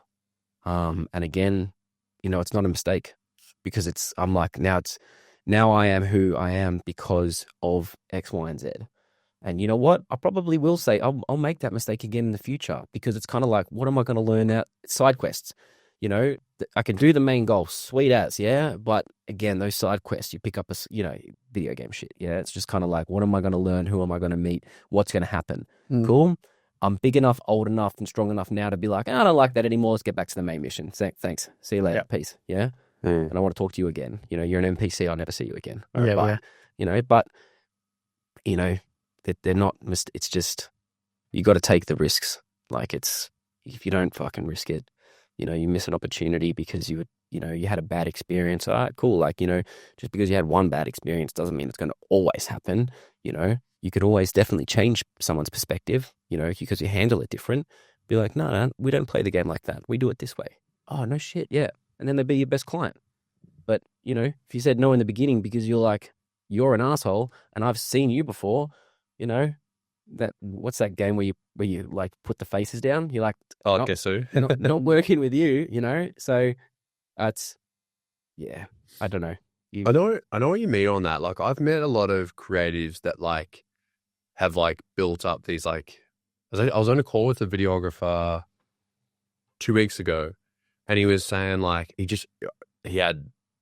obviously been through some shit recently because he was just like, yeah, no one respects editing. Like no one's paying for this sort of stuff. And was real like that kind of attitude of like, just like putting everyone in the same box of like, this is how people view what we do kind of thing. And I was like, I haven't had that issue, man. Like I was like, and I wasn't saying it to like be a dick to him, but I was just like, I don't know, man. Like I think people are paying for that sort of stuff. I mean, obviously these types of people may not see it that way kind of thing, but yeah, I think to your point, I do think there's a lot of creatives that like, yeah, they have one bad experience and they create this like bias and they go like, I'll never work with anyone in the construction industry because I had one guy that was an asshole. And it's like, dude, there's a ton of other really good people out there. Like why get hung up on that, But you got to, like, I'd say to those guys, I'm like, yeah, but do you want to be a freelancer or do you want to be a business owner? Because guess what? That's fucking reality. Like if you're not going to, you have to accept that and you have to experience it. It's like, give me more of that. Like I need that makes me a more creditable business owner because when I sit down, you have those conversations. It's like, You learn to pick it. yeah, and not only that, like the other person's going to respect you more because it's like, man, this is how I work. If you want to work with me, this is how I work. Just laying the land, setting the pieces up on the chessboard properly, because then everybody makes the move accordingly to the piece. It's just, that's how it is. So it's like, I get it. I understand it. I've been in that position. It's a shame that, but again, how did you set the table? Like what did you do? Tell me your process. And I'm not trying to, all I'm trying to do is make you see where you made a mistake or identify that maybe you could do it differently next time. And then you're like, oh man, he is paying for the revisions. Holy shit. It's because he knew that he had to pay for the revisions. If you don't tell someone that they don't, you tell someone at the end, "Oh, that's going to be an extra $200. I'd be pissed off too. Yeah. 100%. So it's, again, you just perspective, look at it differently. And if you want this to be your career and your passion and everything, you have to accept that, people buy into businesses because their process is fucking mad and they're going to get the ROI that they want from the service that you provide. If you're kind of like very flamboyant about whatever you do, it's like, well, I don't know if you're going to be able to deliver. In the beginning, it's easy because you do it for free. So the experience is what you're getting paid for, paid with, but sooner or later it's like, okay, cool. I want to earn some money. I want a nice camera. I want FX3. I want a fucking 50mm 1.4. That costs $2,000. How am I going to get that $2,000? So it's like, again, I feel and I respect and I understand where those people come from, but it's like, where this bad habit of like fixing problems, it's just kind of like, okay, cool, man. Like, but yeah, let's fix it. Yeah. Because I want you to succeed because you're fucking awesome and you're a good person and you deserve to succeed, but you have to find it for yourself. Yeah. You have to change it. You have to grow from the experience. You have to develop your own understanding of your process and why you do certain things, because at the end of the day, you're your product. So have you got team members that you work with to get your outcomes? So that's been a massive learning. And for me, I reckon for us as well, you as well. Like I've built my whole brand on, when I was in my freelance career, on my ability to get things done, the quality, the turnaround time, everything. And that's been like a big learning for me over the last 8 months is we've grown from we were a team of 4 when we first founded, very quickly grew to a team of 8 and then contracted back to a team of 3. And now we're almost a team of 14 again. And it has been the biggest learning for me to be able to work through someone else. And I need to let the mistakes happen. And I need to be okay with them seeing and identifying the mistake and having that learning opportunity, because it's not about I need to fix that right now to get the best outcome for the client. Of course, I need to do that in some aspect. But if I keep doing that, I'm robbing the team of their learning opportunities and I'm building a way bigger problem in the future. And that for me has been one of the hardest things to do from my perspective. It's just playing on a team it's hard. Yeah. Because, we all want the end goal, which is the win. But, to fluently move together efficiently and effectively, the structure and the processes and, the team spirit. And it's a lot. And that's like, man, props, because it's, everybody wants to be the mad dog quarterback, but like you need a fucking sick front line, and it's, everybody understands their position on the field. It's like, cool. Then you're like this unstoppable momentum. But yeah, in the beginning, you're like, not that I can't play on a team. I'm just not there yet. I would love to have a sick team. I'd be mad to have, someone else sitting next to me in the office, but like it's small little baby steps, Yeah. It's a process. And it is an interesting pathway. And I think everyone naturally, you gravitate towards that pathway, especially like most people get in the freelance career for, time freedom and build it. They either love business and stuff like that. And you look at it and go, oh, I want to control my own time and control my own finances. Great. And you either stay in that space and that's your thing, which I was in that space for a very, very long time. That's all I really wanted.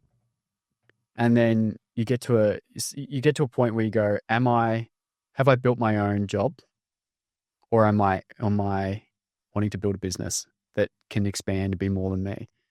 And there's no wrong pathway there, right? It's whatever you want. I've got friends that are very, very successful in a freelance career. They completely control their time.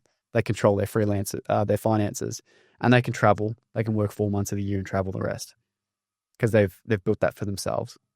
It's no better or worse of a situation, no better or worse pathway, but it's like, just be truthful on which pathway you want to go and stick to it. Because I think there's a lot of like people with it jump into like videography or photography or any sort of creative business, and they do it because they love that thing. And that's awesome if you then also love business and it can turn into something awesome. But we've said on the podcast before, like there's some people that like are better off in just like freelancing or working with other people. Because like you've said it a few times, yeah, you've got to decide, do you want to be a freelancer? Do you want to be a business owner? Like we all start off as a freelancer and we all start off, building our own things. But yeah, I think you got to be really clear on that, on what you're trying to build, because it's totally different. When I can pinpoint the exact moment that I was like, no, fuck, I'm going to be a business owner, because I was working for this freelancer, for this videographer, for this video agency, right? Whatever. Yeah. And I remember I was at his office and he was like, how this is worded, or it's not quoted. This is just kind of like the summary. Yeah. It was like, don't stress. Not everybody's meant to be a fucking business owner. If you just want to work for me, I'll give you a job straight away. And I was like, no, I want to be a fucking business owner. I didn't start this to like work for someone else, because then I'm just back to, that's stupid. I'm taking a step backwards. I remember that, and I walked away from that moment and I was like, cool, like let's put some big boy pants on and like invest into like whatever I need to invest in. Let's get me to the next stage. And I did. And then, but it was like that moment when someone said something like that, and I was like, you're not taking my dreams away from me. I'd rather, you can't fail, but it's like I'll succeed in however I'm going to succeed in my path and my journey. And again, yeah, like the structure and the understanding of where you want to be in the future. Like I want to be in Vietnam. I probably don't want to have a team of people working together, because it's like, well, then I'd end up with a team and I'm like, I want to move to Vietnam. It just figuring in that, and I feel like it just comes with time. You kind of, there's all like these milestones within this like relationship with entrepreneurship. I feel like with anything that you do, it's kind of like, yeah, the first step is freelance to business owner, and then business owner to like creating processes. And then it's like processes to upscaling, and then upscaling to fucking stepping away from the business, management, blah, blah, blah, So it's like, you've got to go through all the iterations. You got to look at it, like you said, and go, is that what I want? Yeah. Like if I was to jump 5 years down the line, and what my day to day looks like at that point, is that actually what you want? The $50 million business. Like, do you want that? Do you need that $50 million? Like, what do you want in life? What do you want? What's your purpose? I don't want to be on a hammock drinking a Hanoi beer, fucking looking out on the ocean, listening to techno. Yeah. That's what I want. That's the spot, Hanoi? That's what I want. No, in this place called Hoi An, but Hanoi has good beer. Yeah, okay. Yeah. It's also like it's non-linear too, right? Like I know a bunch of people that I think that, I mean, the way I view it anyway, have caught themselves up in like, it has to be a certain way to get them where they're going to go. And it's like, sometimes you just got to like, yeah, you've got to take this detour to be able to come back over here and get back on track to where you're trying to go. Or sometimes you got to take a couple steps back, to what you said just before. Like you went quickly up to 8 and you scaled back to 3, because it wasn't that where the path was going. It seemed right, but then it's like, cool, no, we're going to bring it back, and then we're going to go down here. And I think just for people listening, like, I think it's important to like not be super rigid on like be clear on like where you want to go, but not necessarily how you have to get there, because shit, that changes like every 6 months. Because I reckon. yeah, and you're not gonna accept the change. You'll be like, nah, man, I'm not changing my runners because I'm using these runners until the very end. Yeah. It's like, yeah, man, but they wore out. It's like, no, I'm not changing them. You know, it's you being so fluid and having the ability to pivot and move and say yes and whatever. It's like you're just like a piece of gum. You just need to be able to be malleable. Yep. It's the best skill set you can learn. I don't know if COVID taught anyone else that, but you need to learn how to be adaptable. I know across that period, I got very creative and how to survive. That was one of the periods where I was a lot of things to a lot of people.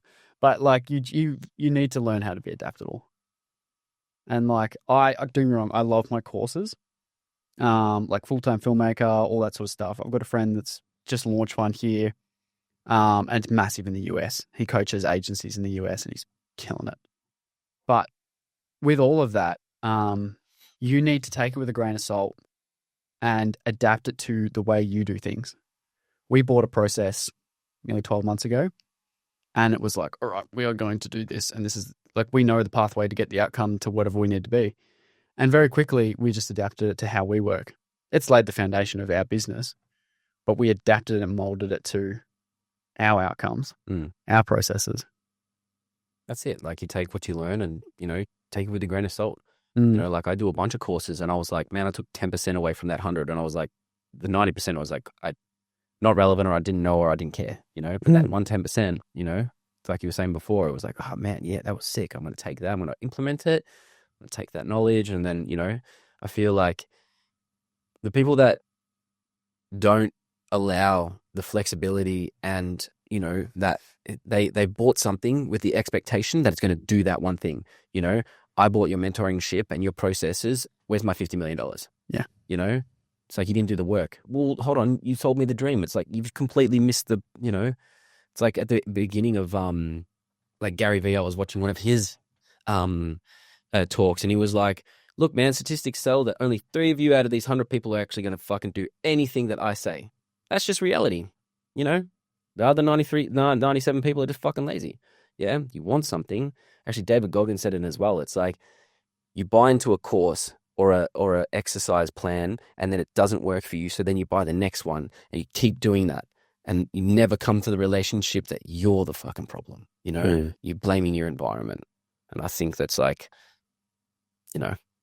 once you kind of like can accept that and run with that and it's like, cool, man, like, like one of my close friends, he's managing a very successful building company. And he was like, when the employee does something, in the beginning, he'd fucking blast them. Yeah. But then now he's like, well, that's my fault. I didn't teach that person. So I'm the person to blame. I need to fix my process. So it's like, you can't teach that. I think that comes with experience and relationship with failing. I think it's so important too, like that breaking down that stigma of we can't have a friendship because you are a videographer as well. And breaking that barrier of competition in our space. I know we spoke about it off before we started recording, right? Like here in this little town, Geelong, there's 22,000 businesses. I currently have 9 and I want to get to 20.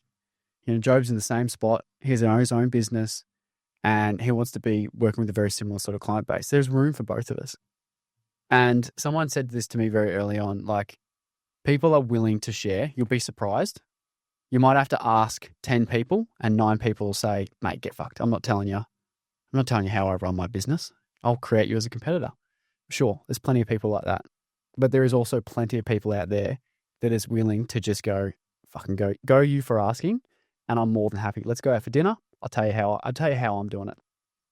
So if you have the confidence just to ask people, do you mind if we catch up? I'll be happy to take you out for dinner. I'd love to just ask you how you got on, how you got to where you are. What did you learn in the early days? What's your biggest mistake? More than not, people are willing to share. People love talking about themselves. Yeah. So it's kind of like, if you open up that door, it's like sick. I'm going to get the knowledge that I want. I'm going to get the information that I need. But I'm not saying that you do that on purpose, but like, you're right. Like you never know where a conversation is going to go or where a relationship is going to go what opportunities will lie. We don't have a magic 8 ball that we can foresee into the future, or we can look back and go, fuck, I wish I didn't not say hi to that person because maybe he was really cool. Or I'm seeing him in now a position where I was like, man, fucking wish I had said hi to him, you know?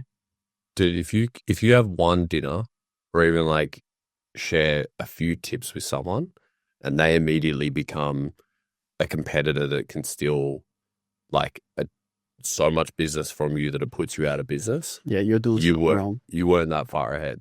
Like, or you're doing something wrong. Because like that's why I think about all this stuff. Information, particularly now, is so abundant and so free that like there's things that like I've shared like with about my process and stuff with Ben because I'm like, yeah, like, oh, I could be like, yeah, no, this is like the way that like this is like the way we do it. I don't want to like share and stuff like that. But it's like what I'm doing really isn't like super, super proprietary that like, I'm going to share it and they're going to take all my business kind of thing.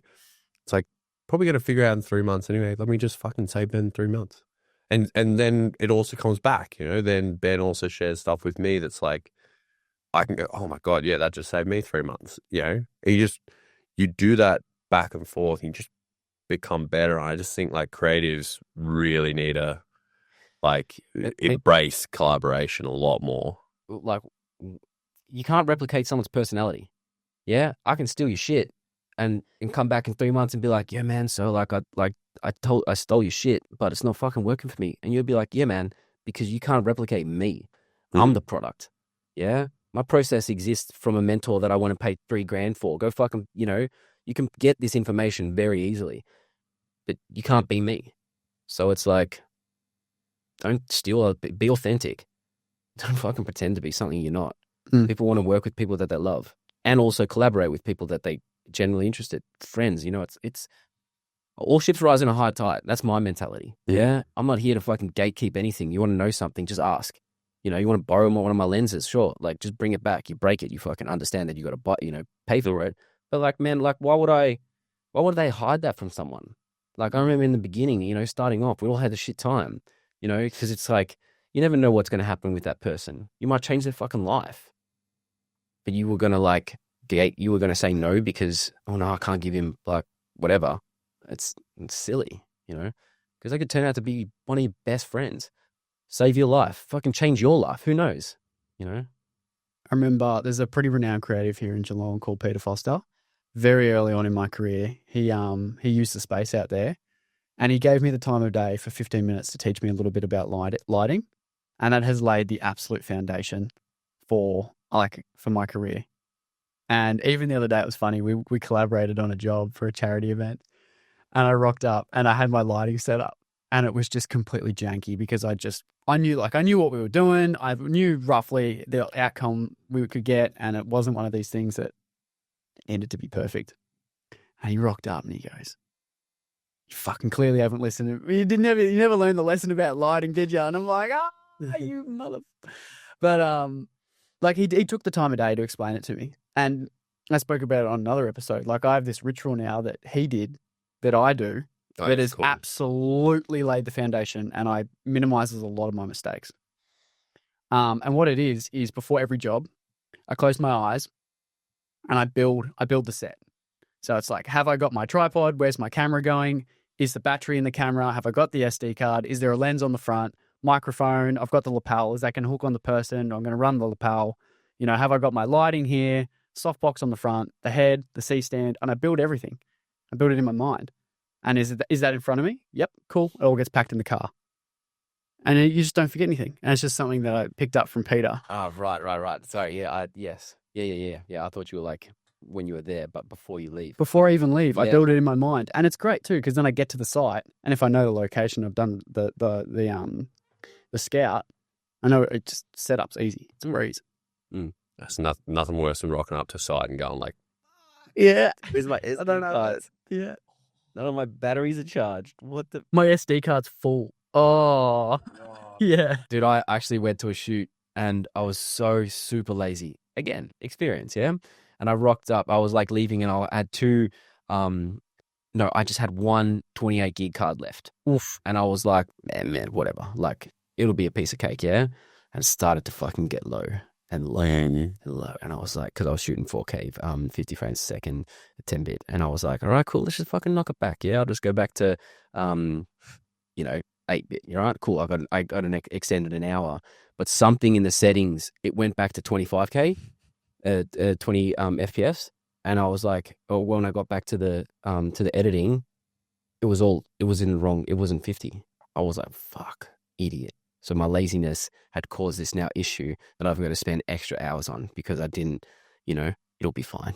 It's never rock. Like, it's just the pants dance, yeah? Oh, It's just, man, just make sure that you've got everything. And it's like, I feel, that process of once you get back, dump your SD cards, put everything on charge, clean the sensors, clean the blah, blah, blah. Because there's too many times that you rock up and there's like a dirt on you're in the editing and like you got like the little specks, yeah? There's like shits on the sensor or you have to clean something or blah, blah, blah, blah, blah. do you shoot Sony? Yeah. See, I still shoot Canon because I firmly believe Canon are superior in the photography space. I love the color profile on a Sony. Sony's clearly superior in the video space. But given obviously my trade at the start was photography, so I've got a bunch of glass in Canon, and it's hard to make the switch now. But we're gonna have to make the switch. But what blows me away, right? I got a videographer to do a job for me in Sydney or somewhere. And I was like, dude, I need you to shoot this conference for me. It's like 3 days. But like, how are you gonna get the footage to me? Like, I need the raw footage. You can't just compress it and give it to me. And he's like, dude, I shot on Sony. Don't worry about it.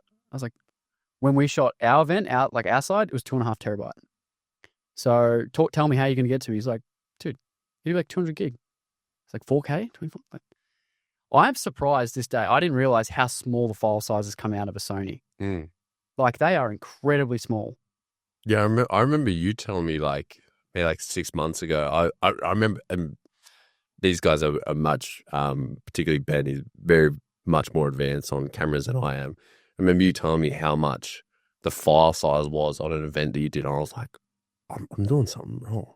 Why not? Like, there must be a setting that I'm not clicking on my camera because like my file sizes, I've never had that big, even like a full day of filming kind of thing. Like, But it's just huge. Like, for context, right? If I was not filming this episode using the software and the computer that we use, and I was recording all the files locally, this would be nearly an 800 gig podcast. This is Canon. It's just why? It's I don't know. They're very high quality. The way they collect information in the video space is very different to the way that Sony do it. Clearly, it's just the way it is. I don't think the picture quality is any better or anything like that. To be honest, I think the picture quality on Sony is a lot sharper. And as I said, like, the color profile on Sony is beautiful. But it's just the camera. It's just the way they work. Yeah, right. I did not know that. Yeah, I learned that lesson. Like, I'm one of these guys now. I've got 20 SSDs, like T7s. We're about to purchase a NAS and make the whole process smoother. But like, we are struggling for storage every day. Oh, invest in like a large storage NAS. Yeah. Yeah. We're gonna get a rack. We're gonna get a full Synology rack. No. Yeah, but like, I got 4 slots because I was like, yeah, man, 4 slots is enough. I got fucking 8 terabytes in each slot. One of them is a backup, blah, blah, blah, blah. And that's full. Yeah. And I went back and I was like, hey man, how do I get more? He's like, you got to buy a whole new system. And I was like, We're doing an 8-bay rack. Yeah. 16 terabyte per bay. Yep. And then it has the optional expansion to just keep buying racks.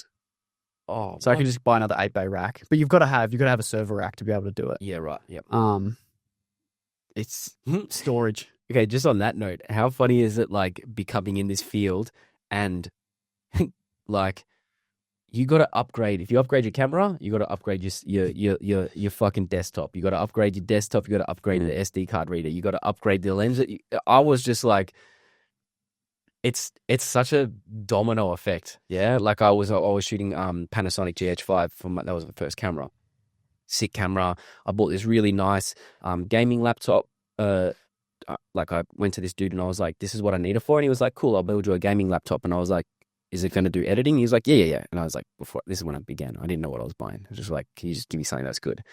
And then, now switching to Sony, it's like you upgrade one thing and it's just, okay, this is the process now. Yep. Got to upgrade everything. And that's another thing too that a lot of people and a lot of clients don't understand. Like they hear, oh, you're $300 an hour. It's like, how do you even justify that you are $300 an hour? It's like, I tell you what, there is my time. There is, my insurances. There is putting money aside for future gear because like this gear is only going to last me X, Y, Z. But there's all these hidden costs, subscriptions and. Yeah. Claudio taught me, or it might have been in the course that when I was working with you, like the money side of things. Yeah. And it was like, what do you want your hourly rate to be? And I was like, man, 50 sounds pretty good. And he was like, sick, you charge 175. And I was like, fuck off. Yeah. And he was like, he broke it down because he was like, yep, but you're rocking up with 20 grand worth of shit. Your education behind the camera is invaluable. So, like you got to take into account of that. You got your fuel, you got this. And I was like, yeah, right. Didn't think about it like that, The biggest one that someone that told me early on is, or even with your own pricing, price it in a way that you are, a business and you're subcontracting it out. What price can you charge that allows you to pay someone that they are winning as well? Yeah. Because you're naturally going to grow to that point anyway. And if you don't set that expectation early on, it's very hard to go, oh, I'm going to become a business now with a team. And you go, fuck, I've got to increase my prices by like 250%. The scary thing I feel, and that's what I'm working with now, it is asking for like a competitive price. Yeah. A price that reflects your capabilities and what you're delivering. But at the same time, like you do rock up with all of this investment and knowledge and time. And it's like to put a dollar figure on that, it's like hard. You can do that with a car because you've got all of these pieces that, cost a certain amount. And then you're like, cool, like the brand, whatever. Like it's, when it comes to, for me personally, I'm like, fuck, how much do I cost? Because you're still in that, I'm still in that relationship with like, am I good enough? And that just comes with experience and time and whatnot. But yeah, like to try and have like that number as well that would cover if I did hire someone, bring someone along with this and whatever, you got that luxury. It just comes with experience. And pricing's a whole thing. It's taken me years. I'm very fortunate now that I have a very good calculator that I used to do itemized pricing, so I know where we sit from a profit loss position. But I use that only to cross check our value based pricing. So it's just like, what is the outcome worth to the client if we produce success? And then I cross check that against our itemized pricing and go, is there value of success in alignment for us to make a profit loss situation? As in, if your calculator was like, this is what it has to be, but the value to the client was actually here, you would go like, well, look, you might still quote it, but you go like, this is what it is. It might not even be worthwhile doing. Is that kind of simple one, right? Like in a mortgage broking sense, we work with some mortgage brokers. I love mortgage brokers. So their outcomes to them are usually worth around $2,000 to $5,000 on a simple refinance or a mortgage loan, right? That's their outcome. That's how much money they're going to make. So if I'm making a brand ad for them or a marketing, an ad that I know that they're going to put money behind, if my ad can produce at a minimum 10 outcomes for them, it's worth $30,000. It's probably going to produce more than that. But I could theoretically in value-based pricing, I go, you want a really good outcome. Here's why we're the best. Here's our data and working with mortgage brokers. For you to get an ad with us, worth $15,000. Now, there is no itemized pricing that's going to come to that, right? But I know the value for them, it's worth it, right? And I can break that down and go, well, this ad could produce upwards of, 100 outcomes for you, depending on how much you use it and how well you use it. That's what I believe it's worth to you. So then I cross-check that against our itemized pricing and I go, it's a half-day shoot for a videographer. It's, 20 hours of processing. It's 4 hours of pre-planning. It's, how many hours of QA. It's all these itemized pricing. And then, that comes up to a profit loss situation of, $6.5, $8,000, whatever it is. And I go, great. I'm charging them 15. My itemized pricing says profit loss of 6 to 8. So I'm in a good spot. And then that goes for me. I go, geez, if I need to barter, I know I can come down to this lowest point. But for me, still, like value-based pricing is still hard to use from a confidence level. Would you go? No, you go. I was going to say, have you ever gone into like being like, here's my price, or let's do it together and I'll take a cut. Yep. But- There are ways to do that, but you got to be so careful. That's where you need to be. You need to have good contracts. You need to have good ways to enforce it. I feel like you've got to control more of the variables too. Like I've seen so many people do that with like advertising agencies in particular, but they don't control the sales. And then Or you don't have oversight on how many leads are actually coming in from what you do. yeah. There's a whole thing of like actually checking if like having a good honesty system with it that you can actually make sure there's no room for error. But yeah, even like, dude, I could send you 100 leads, but if you're shit at sales, like that's not on me, and then I'm not getting paid, for all the stuff. I could be doing a great job, So, I feel like those sort of things you do have to structure them in the right way, Yeah. kind of thing. I think that just to add on to like your thing with like the value-based pricing, and this is where I think like, I suppose play a devil's advocate on like what I think clients experience from like a lot of other people that just like hear this sort of stuff and then go and like apply that and just go like, oh, well, yeah, this is worth $30,000 to you, so I should be able to just charge that. It's like, well, are you like certain that like, or like how certain can you be that you can deliver that value? Or like what things can you maybe even put in place that go like, hey, if we don't, like, here's like my guarantee around this, because like I'm that confident we're going to get you there, and also have some things in place to like keep everybody accountable. Like, I think like you've got to, you can either earn that by just having like a great brand, great experience, and just be that certain. It's like we do this for so many people, man. Like I'm happy to charge that, and I'm not going to give a guarantee because I don't need to. Like, you either want to work with us or you don't. And that's a way to do it. But I do think like there's certain ways that those sort of things need to be structured for many people to be able to actually implement, because you can't just jump to doing value-based pricing. I think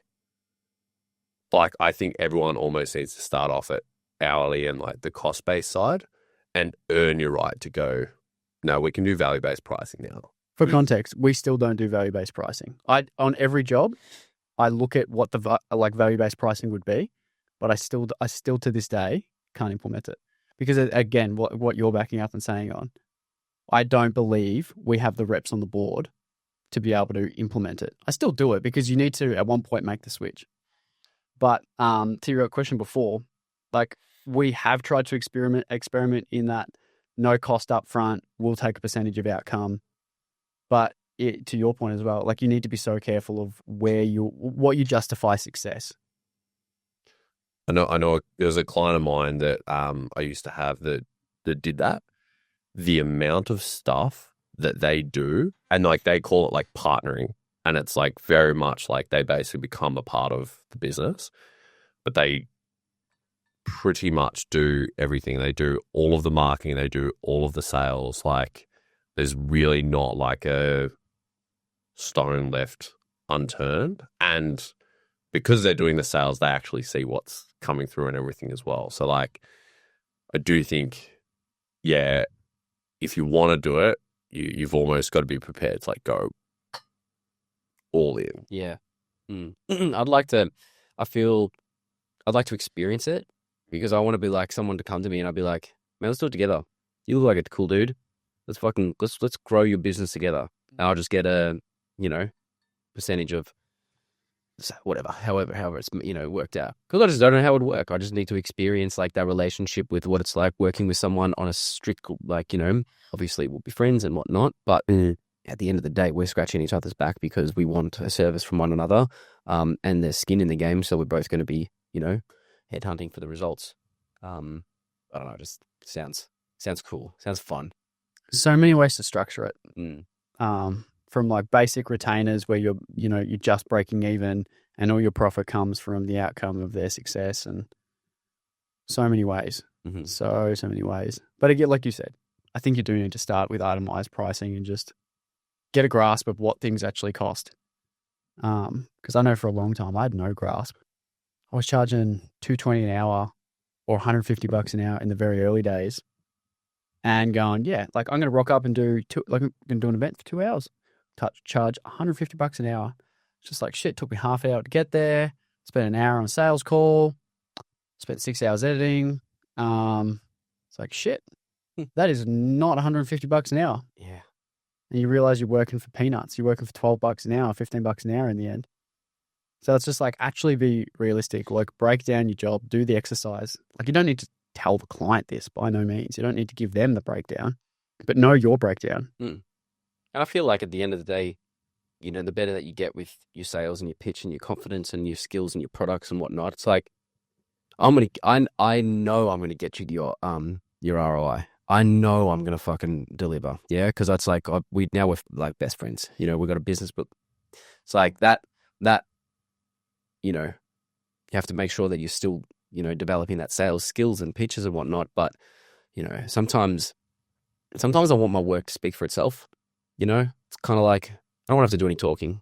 You want this, you know, you can see that I can deliver, but that obviously can't exist. Like you need to make sure that you can work with this person and whatnot. But yeah, it's pricing it's a weird one. It's a never-ending game. Oh, it's like, you know, no one teaches you how to do that. You know, it's like, well, how much do you want to get paid? And I'm like, I don't know. You just tell me, and then I'll work off that. Yeah. I'll go from there. You know, I love that whole thing of like, you see those memes around. It's like, hey man, what's your budget? And then it's like the client's thing is like they have their response, and it's a never-ending game of who breaks. It just like, what's the damn number? The cameras that they thought you were going to bring versus the cameras that you brought. It's like, you know, it's like, oh, where's your red camera? And it's like, what do you mean red camera? Your budget's $3,000, not $300,000. Yeah. I saw one thing. It was like, what's your budget, man? The guy starts typing out like cheeseburger and a Coke or something like that. And the guy goes like, oh, like we were planning to spend like $1,000. He goes, $1,000. So I feel like this is turning into we could probably turn this into a Joe Rogan podcast at this point. You know, we could go for it. You know, I want to go long form. But if anyone wants to get in contact with you after this, where's the best place to do that? And is there anything really cool you're working on that you want to talk about? You can reach me at YDYPROD Instagram. So UDU Productions, or Michael at uduproductions.com.au is my email. And I'm just working on fucking growing a sick business that I love to work in every single day. That is my ultimate project. I want to, you know, have something that I want to wake up to every day and fucking love, because that energy and reflection is just going to exist in someone else's life. You know, if someone's having a bad day, you can change it, you know, turn that around with, you know, your can-do attitude. So I just want to, have a mad business, cool, fucking creative relationships with other like-minded individuals. I don't know, mad life. That's my fucking cool project. I don't really have anything specific. I love it all. Cool. Love it, man. Well, thank you very much for coming on and making the trip down for this one. Man, I thank you very much for having me. It was cool to be on the receiving end. Yeah. Nah, keen to see you crush it in the coming months. Yeah, we'll crush it. Thank you.